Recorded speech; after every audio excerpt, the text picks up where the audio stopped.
ay yung creativity mo, right? No? So, ayun yung makakatulong sa'yo for your solid foundation for your stability, no? So, continue mo lang kung i-develop yung mga skills na yan, right? No, mga Gemini natin, right? No? So yeah, no, you are this very creative, no? Something like that, no? So yeah, that's it for you, Gemini. I hope naka-resonate ka sa ating reading today for you, Gemini. And yeah, thank you for watching, Gemini.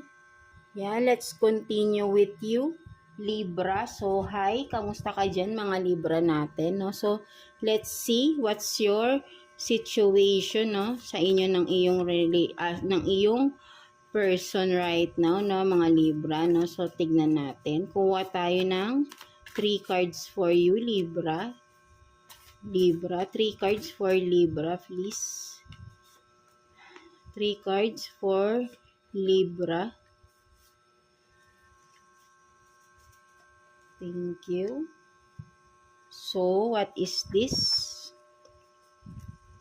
I'm not attracted. So, meron na naman ditong I'm not attracted. So, yeah. Sex with you. So, yeah. Hindi siya attracted but then sexually attracted siguro. Maybe. So, what else? Oh, I want to marry you, no? So, alam nyo ba, bottom of the deck, Libra, ito. Will you marry me? No? So, parang ganit, sinagot, no? I want to marry you, no? So, parang sinagot mo na pala, no? Parang ganun, no? So, parang sinagot na, no? Something galing eh, no? Right? No? But then, 'di ba?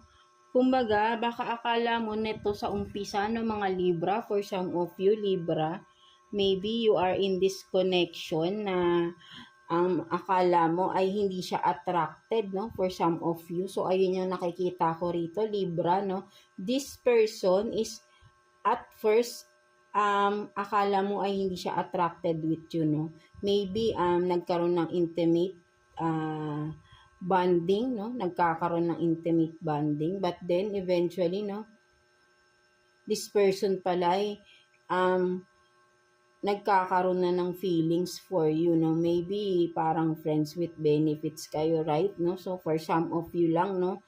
Ayun lang din yung naano ko rito, no? So, akala nyo hindi kayo attracted sa isa't isa, maybe, because parang, you know, sex, 'di ba, ang inyong bonding, no? Something like that. But then, eto na pala, no? At may nararamdaman na pala siya, no? Or both of you, no? So, meron ditong I want. So, may magpro-propose, no? Mga Libra.